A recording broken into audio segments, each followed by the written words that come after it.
Hello, I'm Pam Pepper, Mayor of Indianola.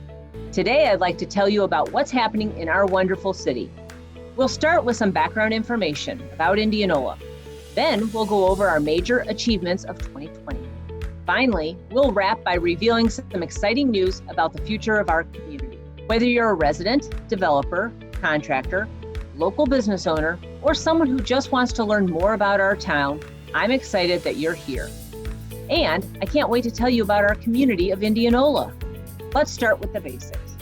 Indianola is a suburb of Des Moines Metro with a population of more than 16,000. We're close to the airport and just a short drive from the heart of downtown Des Moines. Our residents enjoy a high quality of life with great schools and beautiful parks. And visitors love exploring our city's many attractions, like the Des Moines Metro Opera, the National Balloon Classic, and the Warren County Fair, as well as our nature trails and outstanding public library. Indianola is a financially strong community with leadership that's responsible with taxpayer dollars. We have a great credit score. The Government Finance Officers Association has recognized our community for responsible budgeting. And compared with our peers, we have one of the lowest tax rates in the state.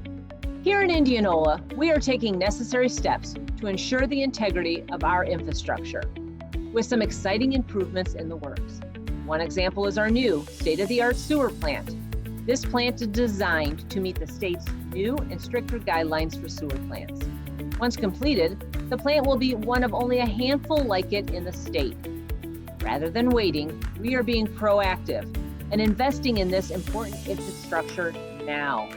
Being proactive is an important part of who we are. Another exciting project is Streetscape, a series of infrastructure improvements that will transform our downtown square into a more inviting, pedestrian-friendly space where businesses thrive and residents and visitors are excited to spend their time. Thank you to the many community members who helped create this award-winning design, which we plan to break ground on in the spring.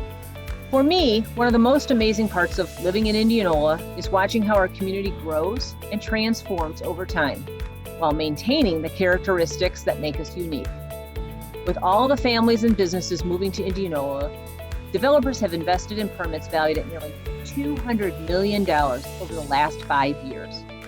And in terms of an economic development, last year was one for the record books, both in permits and new homes. Now that you've gotten to know our community, let's take a look back at some of our achievements in 2020. As we all know, 2020 was a very challenging year, and one of our city's biggest accomplishments was navigating through this pandemic. I'm pleased to tell you that the city of Indianola responded to the pandemic without any layoffs or disruptions to any public services. While our facilities had to close, our team adapted to ensure that books and games could still be checked out from the library, while programs were offered virtually instead of in person. In addition to navigating a uniquely challenging year, our community had a number of other successes. We broke ground on the state-of-the-art water treatment plant, one of only a few in the state, to meet the Iowa Nutrient Reduction Strategy. We completed the planning process for Streetscape and secured $1.7 million in grant funding.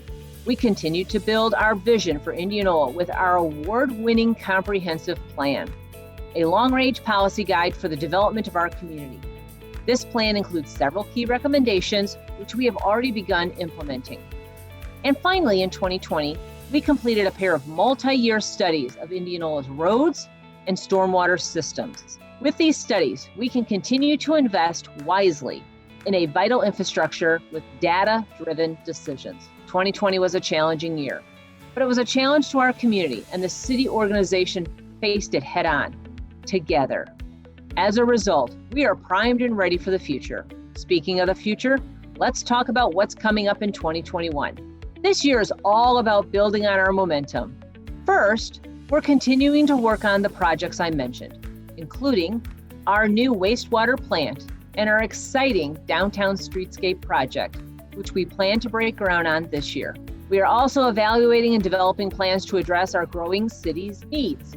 This includes creating conceptual plans for the new Public Safety Center, as well as a facility that will house our City Hall and library. In addition, we are entering the design phase for 3 major road projects. These investments will have a positive economic impact on our community and improve our residents' quality of life.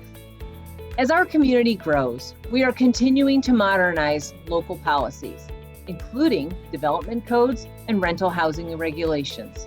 These changes will lay the foundation for future growth while preserving and protecting our community's character.